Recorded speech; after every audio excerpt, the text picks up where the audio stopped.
A pawn owner named Babul Nama filed an FIR in the name of SAI Computer Limited Electric Branch under the jurisdiction of Kailashahar Police after an electric wire fell into his pawn at Tripura, Kailashahar and killed all the fishes.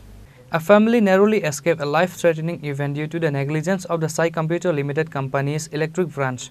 On Saturday, at Tripura, Kailashahar, a high-voltage electric wire fell into Babul Nama's pond and killed all the fishes. Unaware of the danger, the pond owner Babul Nama stepped into the pond to feed the fishes and got electrocuted. This is when he finds out about the fallen electric wire in the pond. After the life-threatening event, Babul Nama filed an FIR in the name of SAI Computer Limited Company's electric branch under the jurisdiction of the Kailashahar Police. বছর হইছে আপনি lease করছেন? আমার কাছে বর্তমানে এইবার লিয়া 2 বছর। 2 বছর। তো কালকে কি হইছে ঘটনাটা? কালকে পরশু দিন তুফানে তারটা ছিঁড়ছে। ছিঁড়া পরে বুঝে কেউ জানি না আমরা।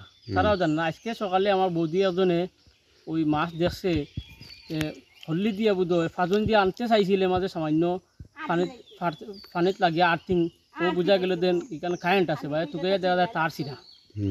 তারপরে বিদ্যুৎ দপ্তরে জানানি হয়েছে? বিদ্যুৎ দপ্তরে জানানি হয়েছে। 8টার সময় গেছিলাম, যাওয়ার পরে তারা অফিস বন্ধ।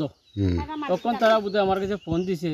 আমি না আগে ট্রাই করেছিলাম, টাইমে যে সেই এখন ফোন দিছে তে আমি ফোন দেওয়ার সাথে আমি কইছি এইরকম।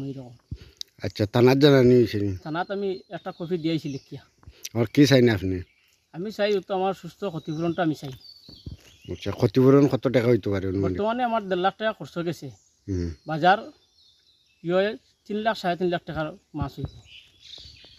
Even though it doesn't seem like a big thing, fish worth at least ₹1 lakh was lost in the incident, which is why the owner Babul Nama has filed an FIR to demand compensation from electric company. Bureau report, Chini, Khorang.